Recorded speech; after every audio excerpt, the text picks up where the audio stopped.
Kellen Moore comes from the Dallas Cowboys. He, of course, played at Boise State. He got on a fast track to being a coach very, very quickly at a young age. In the last 4 years, they've had 2 years of injuries in Dallas to Dak Prescott.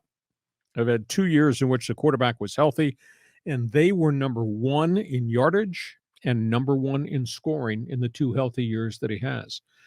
I think he's a smart guy. I think he's kind of a cut from the same piece of cloth that Brandon Staley is in terms of creative juice. I've been very impressed with him. However, that being said, let's be realistic here, John. He does not have a heavy-duty running back like Ezekiel Elliott, which was one of the cornerstones of the Cowboy offense. And he does not have a maybe future Hall of Fame left tackle like Tyron Smith and all these other studs they've had in the offensive line. So he's not walking into the same roster that he had with the Dallas Cowboys.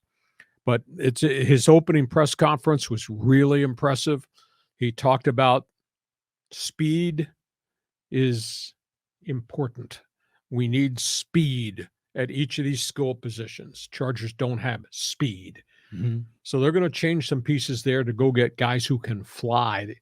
It's all about mismatches. It's all about making the defense freak out because they got to cover sideline to sideline. And if you go back and look at what Dallas has done with their wide receiver core, with the running backs, throwing to the tight ends, throwing to the backside of the backfield, making you defend the whole sideline to sideline. It's interesting. And everybody's eyes opened up when one of the statements he made was, we're going to take the best of Eric Coryell and the best of Bill Walsh's West Coast offense. And that's what we're going to run. And people went, wow. Yeah, now you got to get the players to run it. Right. I don't think he's got the players right now, outside of maybe Mike Williams and maybe an aging Keenan Allen and Austin Ekeler to run what he wants to run. But smart guy, good hire. Got the deal done in less than 12 hours. That tells you how impressed Brandon Staley was with Kellen Moore. Now, in each of the last 2 summers, the Chargers and Cowboys have had joint practices. So there is a relationship. There was a knowledge of each other that goes back, because when you have joint practices, you have your head coach get together with their coaches, and the coordinators talk about, okay, we're going to run this script of plays, and this is what we want to practice so you can defend it. And then the Chargers would tell them this is what we're running, et cetera. So there is a relationship that goes back a couple of years. But to hire somebody just like that with a snap of the fingers in less than 12 hours, they must have really been impressed with Kellen Moore. So he's going to have a lightning bolt on his shirt next year. Well, it's interesting that he wants speed at all the skill positions.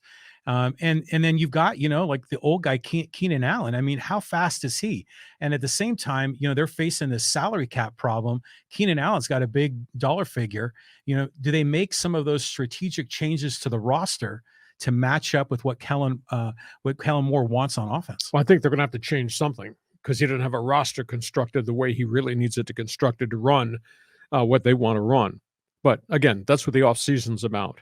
You go ask guys that are being paid phenomenal amounts of money, take a pay cut for the good of the team, so I can have a chunk of your salary to go get other players to complement your talents. I would never cut Keenan Allen, but I would not pay Keenan Allen $21.7 million, which is what he's on the hook for with the salary cap. Once we get to post-Super Bowl, we'll start talking more about free agency and things of that nature, but I think that's a really interesting hire. Next topic.